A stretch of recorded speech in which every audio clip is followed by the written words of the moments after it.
Is Penn State at USC the biggest game of James Franklin's coaching career? There's only one way to find out, and that's grab your pencil and your paper. It's the obligatory PSU pregame show.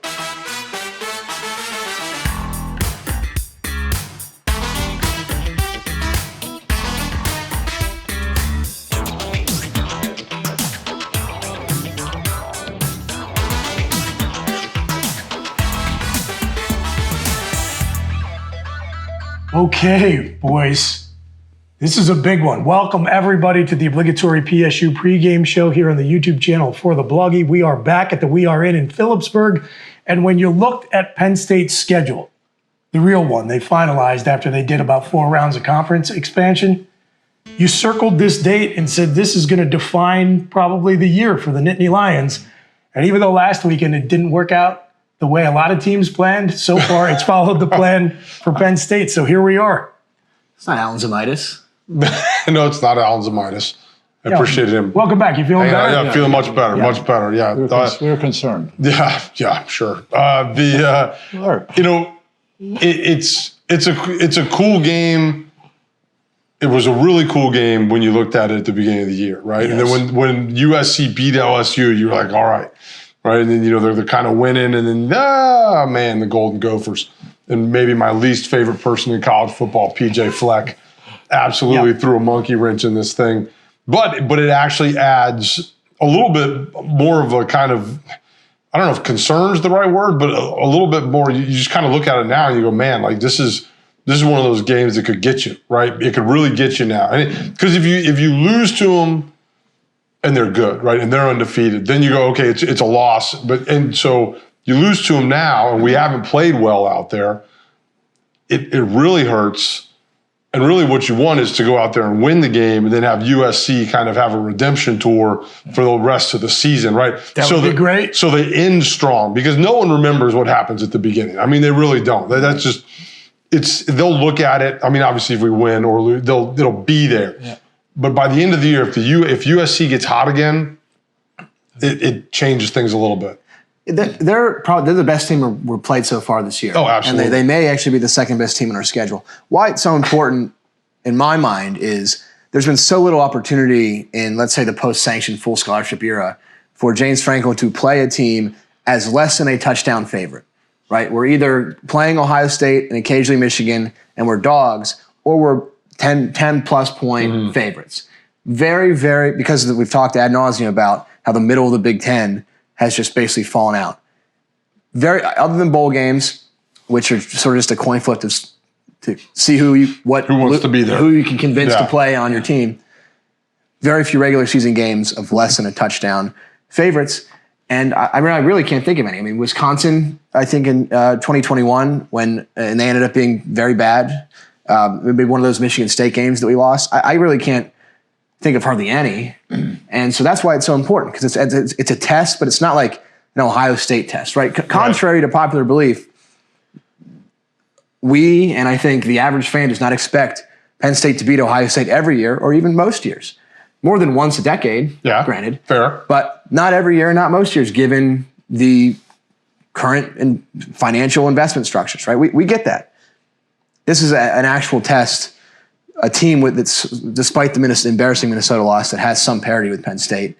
It's going to be, I think, a close football game, and it's a real test. It's finally a real test. It's not just a cupcake or an inevitable Ohio State loss, and that's unique. It's fun. Southern Cal's really in desperation. This is a really desperation game for them, because at one time they were ranked 13th, and now they're out of the top 25.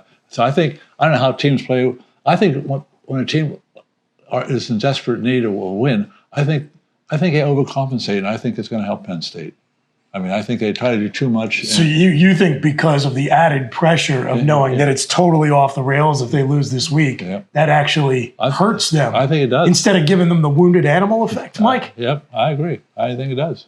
Okay, well, you're not agreeing, because I don't agree with that. I think that loss to Minnesota makes them even more dangerous than they were before. And I didn't like this game coming into it. Yeah. But, you talked before the Illinois game, Kevin. I thought it was a really good point about how the Big Ten has lost its middle. That's really something Penn State has lacked the last couple of years. We haven't been able to get it done against 2 playoff caliber teams that we had to play because they were in our divisions. But, then you had 10 games of slop.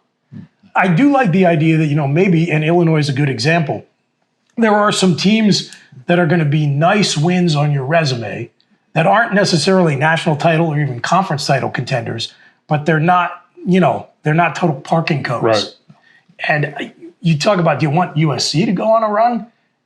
They may be damaged goods at this point. We may actually be more hoping after last week for Minnesota to go on a little bit of a run. Very true. And for Washington, who we're going to get the week after the Ohio State game, they're going to play USC. Mm-hmm. They're going to play against Iowa this week. They're going to have a bye, and then they're going to go to Indiana.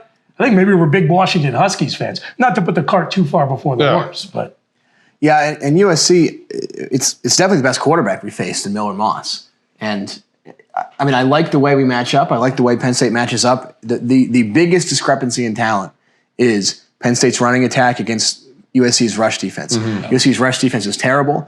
Assuming, and all reports indicate that this is so, assuming Nick Singleton is a go and fully healthy, between him and Katron Allen and even Bo Prabula, it's not out of the question that Penn State runs for 6 or 7 yards of carry against this defense.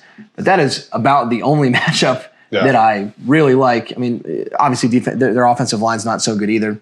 I do think we'll win the battle in the trenches. But that is going to really be the key as far as I'm concerned. And just run through the gaps. Don't get too creative. So if you don't like all that stuff, what's the problem with beating Southern Cal? I don't get what the problem is. I mean, what I don't like, Mike, is that they have a really great quarterback in Miller Moss, really good quarterback. Yep. They have 4 wide receivers led by Zachariah Branch, who 4 of which would probably start at Penn State if they came here. Yeah. And we have despite the fact that our defensive stats have been very good so far, we have a secondary that I think there's still some questions about, especially given the KJ Winston injury. With the rotating in guys, and I don't have a ton of faith in guys like Zion Tracy or Don DeLuca, or he was on the Players Show and he's a great guy and he's been a very serviceable player, great story. We're certainly not able to play man, I don't think, against Zachariah Branch, right? And there's been enough busted secondary plays against Penn State this year, particularly when they're running script in the first couple drives, that makes me, I can just see it in my mind, right? Just slants all day, middle of the field, and Penn State not being able to do anything with it. That's what I worry about, particularly in the first half, before somehow we make these magic adjustments and just shut teams down in the second half. Well, and don't sleep on the effect of USC's run game as well, even though they will be a pass-first team and they're up towards the top of the Big Ten in passing attempts per game. Even though they couldn't pull it out against Minnesota. Minnesota pulled them down into the kind of game they wanted to play in the trenches, and Woody Marks, their tailback, their lead tailback, he did a lot of the work for SC in that game. And so I guess I look at it, and Mike, my source of skepticism just comes from, the long historical view. Penn State has struggled against Southern Cal on the West Coast always. We're 0-5 all time against them in Pacific time zone. Never beat them out there, twice in the Coliseum, 3 attempts in the Rose Bowl.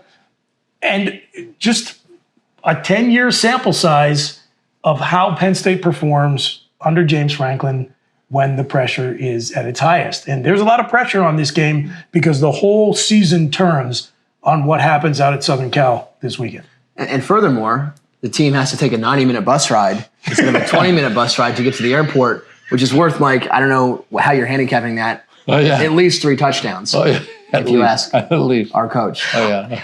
Listen, I do not want to belabor the airport discussion, but since you brought it up, I do think it's a fair point, right? It is not unreasonable for the man to ask that since we have 18 teams in this conference, 4 of them are now on the West Coast and counting. I mean, who knows till we're all said and done the Big Ten, that we not be the only school in the conference that has to take a bus ride of over an hour just to fly to one of these games we're going to have every single season.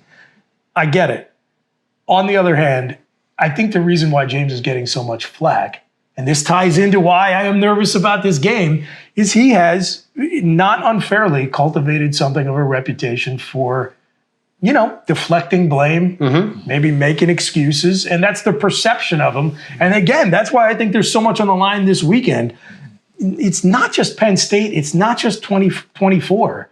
It's about challenging and undoing some of the negative narratives that exist around the program and its head coach. Yeah, it's a great opportunity to do it. And he's also bothered, I think, because he knows if Joe Paterno had said, we need an extra 50 yards on the runway, the concrete would have been on the ground the next day. Mike DeMille would have been out there in a hard hat, pouring the concrete down. And he doesn't have that kind of deference yet because he hasn't had 5 undefeated seasons. Yeah. And furthermore, previous coaches would not have asked for that in public. They're just either not asked because they're worried about winning the game, or it just would have happened privately because they would have made it happen. So yeah, it is perceived, and I agree, Chris. If it's not too much money to get us an airport, they can get us a plane, they can have enough fuel to get from State College to LA and back, when we're going to be going out to California once a year or so now, well, then just do it. So it's a fair point. It's just the perception of setting up the excuse making. This is just the dumbest conversation. And part of me is like, again, I don't want to talk about it, but that 2 million impression on Poorman's video from that press conference, people talked about it all week. Yep. I don't know, maybe we talk about it a little bit more. For me, since you brought up the Paterno thing, and I'm about to probably say some not so flattering things about James Franklin later in the show, I might as well say some things in his defense. Yeah, the Joe that you and I know from our time at Penn State could have snapped his fingers and gotten that runway built. But that was through a lot of political capital and goodwill he accrued over a long period of time. And let's not forget that it took him, 16, 17 seasons to win his first national championship. And there were a lot of bumps in the road along the way. And it was all the way up to losing the 79 Sugar Bowl. People said he couldn't win the big game. And so the narrative around Joe started to turn when he finally proved that he could, right? So again, this is, you build these things brick by brick. And we got a real opportunity in the Coliseum this weekend because this is not a better team than Penn State. Got better talent, better depth, better coaching, in my opinion. No. Yeah, oh yeah. And the only thing that leads you to question, can they get this done, is the history of when they've been put to it with talented teams in the past, they have not. Yeah, and it's a good opportunity to go out and handle that, right? And I think that, to your point, right, but it's also, the history's not there, right? And this is one of those sports where, to me, like, for whatever reason in college football, right, you look at those trends and they kind of add up and they're consistent, right? They're a thing. It is not easy to go west and play football. Like, it's not. There's a reason that, teams will leave a day early, right? They'll get out of here. It's not an easy thing to do. The good thing, I was really concerned about what time the kickoff was, right? It's a 3:30 kickoff, I believe, for us here, right? Yeah. So that's good. All good things. And look, they're gonna get on the bus. They're gonna get on the plane. They're gonna fly out there, first class, top notch, have a great meal. Right? They're gonna be in Southern California. The weather's gonna be beautiful, right? And then it's just a matter of going out and playing football and kind of answering those questions. And I think it is big for James. I mean, I agree with you guys in that, like, this is a game that will push the kind of the narrative on him as a coach for a couple years, depending on what happens afterwards, and the thing is that the worst, maybe not the worst part about it, they haven't played the game yet, but like, it is a very winnable football game. Oh, yeah. Right? If Penn State goes out there and handles business, right? If they don't let USC throw the ball down the field early and get a couple easy ones, right? If they're able to just kind of pound the rock and then take shots and play the way they've played, right? Get ahead a little bit, right? Then it becomes another football game, right? But if you get behind early, if it's a dogfight, you don't want to get into a track meet with that football team. I can't overstate it. You only get a recruiting class like 2002 every so often at a place like Penn State, and you can't waste this one. Yeah. And it's on the line this weekend. Well, conventionally it would be, but Penn State can still lose to USC and Ohio State, be more than touchdown favorites because any other team on their schedule. That's very true. They miss Oregon, they miss Michigan, they miss Indiana. So in that sense, losing to USC would more or less eliminate the possibility of a home playoff game, which would be a shame. And let's assume an Ohio State loss. Sorry for assuming that. It eliminates your margin of error. And I mean, as we saw last weekend, right?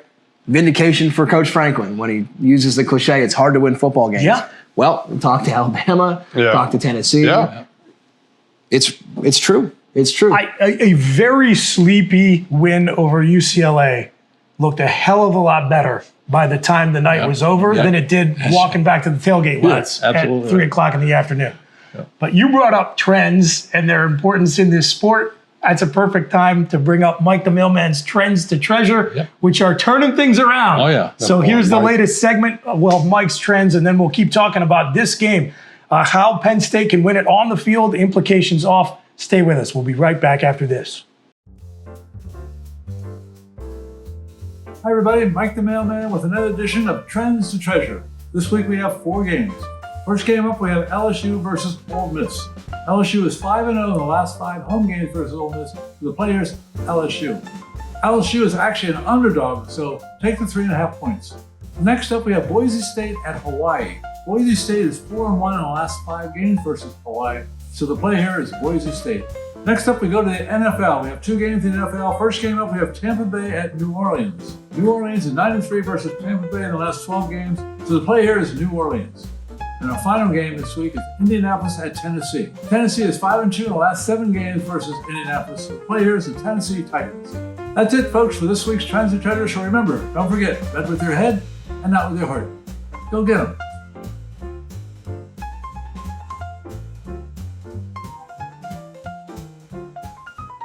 This segment of Obligatory is brought to you by Concierge Medical Associates. Whether you're a weekend warrior or elite-level athlete, let Dr. Stephen Murphy and his board-certified sports medicine specialists keep you at the top of your game. Schedule an in-person or remote consultation at conciergemedical.ai. Take those picks and give me $5, and maybe I can buy a beer at the airport. You can't. Say what Not for $5. You definitely can't buy a beer at the airport for $5 out there. And not on Spirit, which I'll be flying. I should complain about how hard it is for me to be able to get out there and be able to wake up and root for the team after 5 hours on Spirit when they're complaining about first-class air travel from Harrisburg. Anyway. All you need to do is show up and put your butt in the seat. Well, I had to fly Spirit because I was taking Mike's picks all year. So. All right, well, we're back here at the We Are In. We are talking Penn State USC. To me, guys, the most tantalizing possibility here is if you can win this game, because to your point, Kev, still probably just from a pure talent perspective, the second most talented team we're going to face in the regular season. Then you get to take your bye week, and I don't want to minimize a road trip to Camp Randall, right? Like that's a tough place to play. Could be a night game environment. We're still not sure yet, but look. Wisconsin maybe has a little something going with the new quarterback, but they're not better than Penn State. We've traditionally had a lot of success out there. James Franklin has had success out there. You have to feel good about Penn State's chances to beat Wisconsin.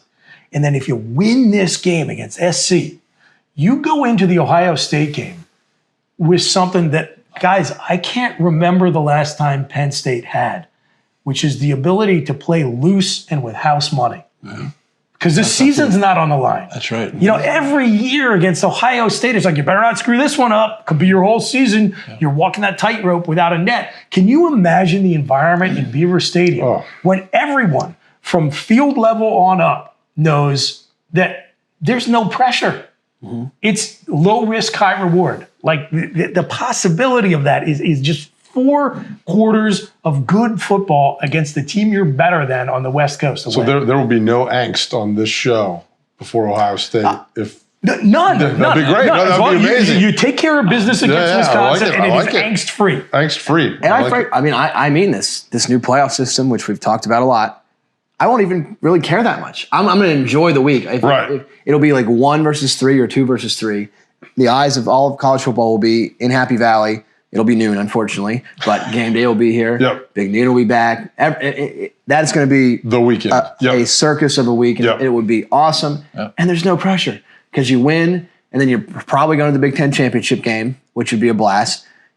You lose, and you're hosting a home playoff game in all likelihood, unless you stumble against Penn State's not losing to Maryland or Purdue.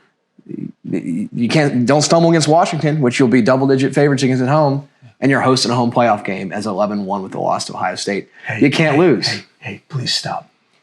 You got to win at Minnesota. Let's not gloss over that. Fair. Please. Yeah, Please. fine. Okay. Let's block that out of my mind. Yeah, listen, we are not glossing over the road games at Wisconsin or Minnesota, right? I mean, Vanderbilt just beat Alabama. Crazy stuff can happen. But none of it is possible. You don't have the good problem of needing to be a little nervous about what happens with Wisconsin or Minnesota if you don't get it done versus USC, Mike. I know. You're right. But, if they play to the potential, I don't see how they can lose this game. I mean, in wrestling, they seed the wrestlers in the national tournament.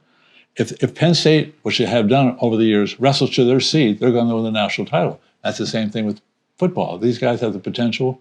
They're much more talent than Southern Cal. I don't see them losing that. I agree with that. I think if I am dispassionately analyzing this game on paper, I look at it and it looks to me to be a pretty lopsided mismatch in favor of the Nittany Lions. I just don't think that the Nittany Lions have faced a quarterback like Miller Moss yet. Yeah, no question. And I'm going to repeat myself again. Penn State's defense is 13th in the country in yards allowed per passing attempt, but the best quarterback they faced is Connor Beaslak, right? Or the West Virginia kid. Garrett Green. Who's not a great passer. Who I think probably sucks. Yeah. This guy can throw, and he has people to throw to. Yep. And I worry the biggest question going into the season, I think, was Penn State secondary after that Peach Bowl. And I think those questions have not fully been answered. Especially with our best quarterback going down. Yeah. Right. I don't think those questions have fully been answered. And I've seen it play out how many times in the last decade where they just exploit the one weakness we have, right? Because we're gonna win in the trenches. Mm-hmm. Abdul Carter and Denida Sutton are going to get to them. They are. That's the key. They absolutely are. Yep. And we have I worry a little bit about the offensive line with Nolan Rucci, I think, starting because Anthony Donko is hurt and probably not playing, and he's a little bit of a weak spot so far. These old 5-stars that we got back, all of a sudden, there's a reason I think we got them back. Which is showing up. But that's the matchup I worry about the most. Right? Now, Penn State's going to score. Hand the ball off and score. Got to stay ahead so you can keep running the ball and don't have to throw the ball, although I don't think that'll be a big issue either. But I can just see gash. I've seen how many times we've seen that when we need a big win, exploiting that part of the game. Because, look, they're going to Lincoln Riley is a same thing. A great same difference. Same thing. both shady guys. But you're making me so sad. they will watch a lot of tape and they know where they're throwing the ball. Right. They'll look at the Bowling Green game, right? You know what I mean? They'll look at that. They'll look at how they attacked, the secondary there, right? And the way that they were able to move the ball down the field and throw the football. And I do think it'll come down to, you actually just brought up a really good point, is even if USC gets ahead, right? If they're able to get a couple big plays early, Penn State cannot abandon the run game, right? I don't have enough of a kind of a feel for what Kotelnicki will do in those situations. Yeah. But a lot of times when an OC that has the ability to run the ball gets behind and feels like they have to catch up, they start throwing the football down the field, which in turn can sometimes just give your opponent the ball back quickly, which turns into kind of this vicious cycle. So I think that making sure that they don't get ahead that much, right? Don't get down by 21 points or 17 points is the most important part. If you do, being able to say, hey, look, depending on where they are in the football game, stick with what we are, right? That's not a good run defense. They will eventually give up the 30, 40, 50-yard touchdown run. Like they will. If you just keep punching them in the gut, it's going to happen. So I think that's a huge part of it. But I do think that, we talked about, the back end being kind of the question mark. And this is a good test. We need to see this, right? Like if you're going to be a really good defense and you're gonna make a run in the playoffs and you're gonna get to the playoffs, you've got to be able to stand up against a great passing game. Yeah. You really do. Now, part of that comes from the pass rush. We talked about that, right? Yeah. Those guys on the edge, those guys in the middle, they have to be able. Tom Allen needs to be able to rush 4 guys and play coverage, and sometimes rush 3 guys and play coverage. Mm-hmm. And we do have the talent to do that, right? But then that's where the chess match happens, right? So I think there's some really cool matchups in the game, right, that definitely lean to me in the bigger picture towards Penn State's favor. But there is that one glaring spot where you go, like, our DBs haven't really been tested by really good skill guys yet. And you saw what happened against Bowling Green early. They got picked apart.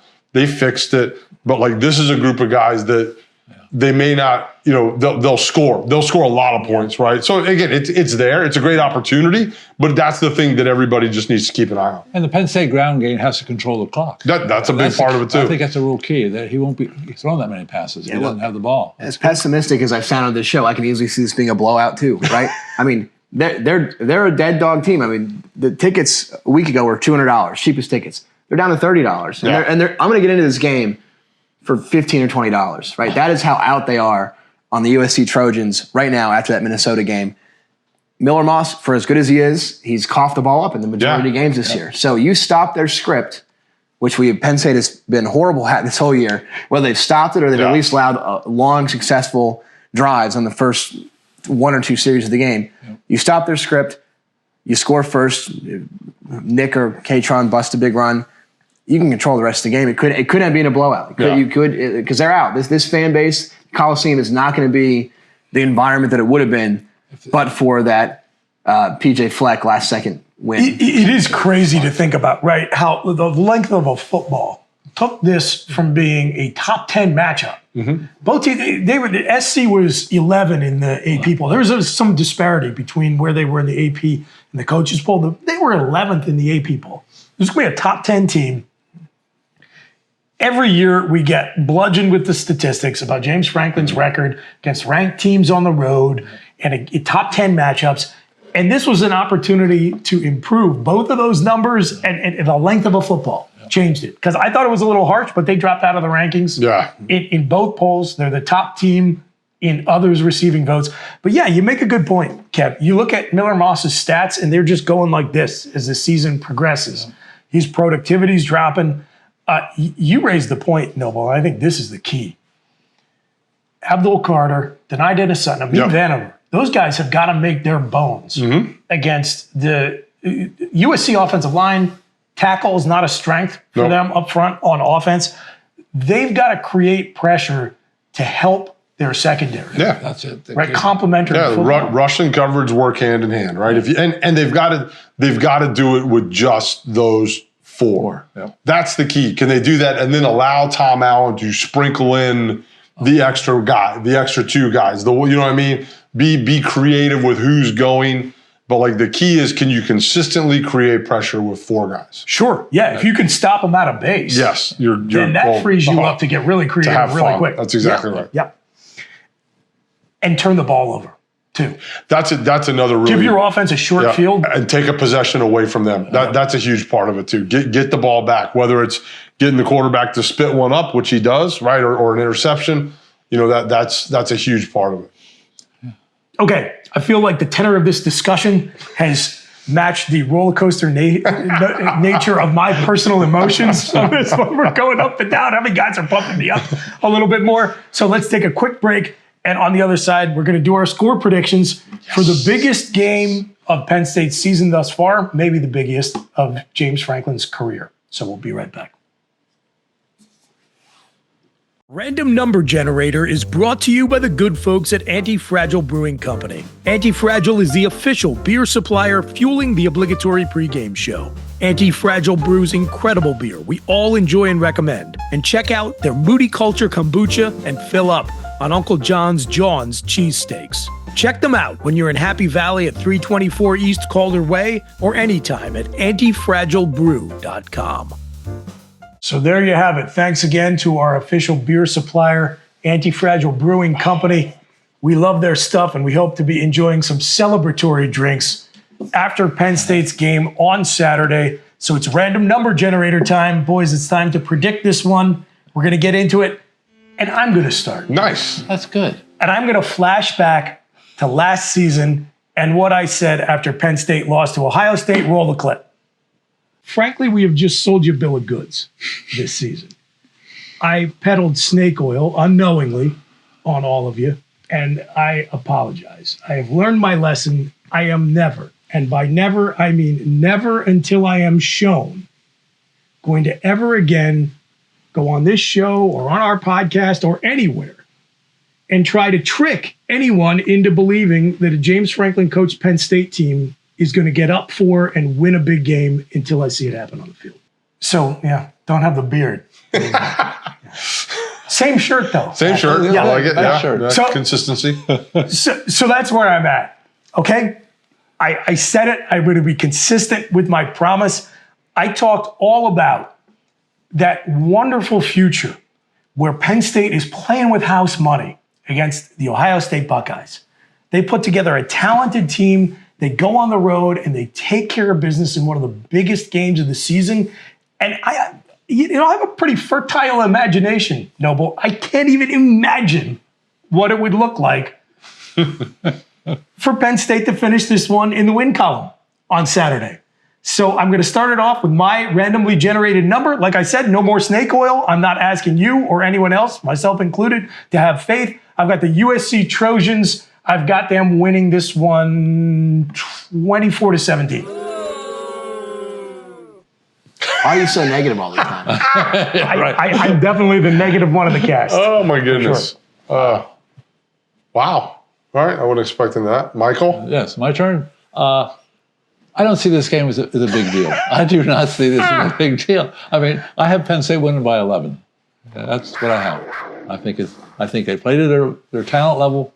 I think everything's going to be fine. It's an easy cover, by the way. Oh, yeah, an easy cover. Easy cover. Yeah. Nittany Lions by 11. Yeah. Mike, is this the biggest game of James Franklin's career at Penn State thus far? No. I think every game is big. I don't think there's such a. I don't think there's a. We've only been doing this for 9 years. I I don't know if you understand the nature of what we do here. I know, but I don't think okay. every game is important. This is an important game. Oh, my goodness. Well, you heard it straight from Mike the Mailman. Listen, you should listen to Mike the Mailman before you ever listen to me. I just said I'm not going to sell anybody snake oil. Kev, you got any snake oil over there? What do you got? No, I don't. But I do want to say something about Anti-Fragile. So, Yeah, please do. aside from being the best beer in State College, they're also community focused. So, on Saturday, it's a great place to watch the game, by the way. They had put up the big projector, turned the audio on for Penn State games. So go watch the game there on Saturday and have some great beer. This Saturday, though, every pint that is purchased, they're giving $1 to hurricane relief. By the time you watch this, the hurricane has probably hit Florida, and it's not looking great. So Anti-Fragile has pledged for $1 for every beer purchased this Saturday, not just during the game, but all day. Will go to a hurricane relief fund that they're still working out. So go support a great cause, drink great beer, and watch Penn State lose to USC by 34-21. Like you, Chris, we promised each other. Chris, that we would never, in a game like this, it's important. I don't know if it's the most important of Franklin's tenure, but it's certainly, I think, top 5. We'd never pick them to win until they do it. And once they do it, I'll do it again. I hope I'm wrong. I can easily see it being a Penn State blowout. I truly can see that. I can see it. Sure, I can picture it. Penn State is the better team. But in big games, in the last 10 years, in the Franklin tenure, the better team has not mattered. We have lost the majority of them. Nick I'm not going to do it. And Katron Allen could destroy this defense. And that's before you get to the fact that I actually have a pretty high degree of confidence in Drew Aller. Yeah. Why don't you change your score then? I'm not going to. No, because I cannot imagine it, Mike. I don't have the cognitive capacity to imagine Penn State winning this game. There's only one score prediction available to me. I can't do it. Penn State could rush for 300 yards and have 75% of the time of possession. I can see that game happening exactly in front of an empty Coliseum with 5,000 Penn State fans in white left. I can absolutely see that, and but I can also see our secondary just flopping. And again, whatever I actually think the score is going to be, not picking Penn State in a big game until they finally win one. Again, not counting bowl games for the first time in what seems like forever. We talked about the Paterno era we experienced in person and how all of the hoopla and expectations around that were built over the course of decades, right? And so the expectations we had of a Joe Buck coach team, those were built by what that guy did coaching Penn State in the 60s and the 70s into the 80s. And, just finally turned the corner and started winning when it mattered most. Yeah. So it's only going to take one. It only has to happen once, and then the dam breaks. I just haven't seen it yet. And you saw the clip. I'm not going to tell you to believe it until you see it with your eyes. Brandon Noble, take us out, randomly generate some numbers. How do you see this one? I see it. I think you're not as mentally ill as more than myself. So that's a benefit. I'm definitely not. I think this is going to be a good football game. Like I said before, I think it's going to be a really good test for our defense. I think that it's going to be an opportunity for the offense to really kind of light somebody up on a national stage. I think it's a huge game. I agree. I don't know. Again, the CTE in me, maybe I can't remember all of them, but this is one of those moments that for this program and for James is really, really big. Right? I think it would have been bigger. It would have been maybe bigger nationally if USC would have won last week. But I think from a fan base, it actually makes it even bigger because of the loss, right? So now you're going and you're playing a team that just lost, is kind of out of any sort of national relevance. This is the Michigan State game, right? That's where we are right now, right? That's where you guys have your PTSD. And so for me though, I do think that this group is very talented. I think up front they're talented on both sides of the ball, which I haven't been able to say for a long time, especially on the offensive side of the ball. I think they can score with anybody right now. And I think they're going to have to. I do think there are going to be some points put up in this game. I think it's an absolute track meet at first. Right, I really do. I think there's some. I think USC probably gets ahead at some point. There's like a settling in period. Yeah, absolutely. Yeah. Look, because when you look at what this team has done in the first half of most of the games, it has not been pretty.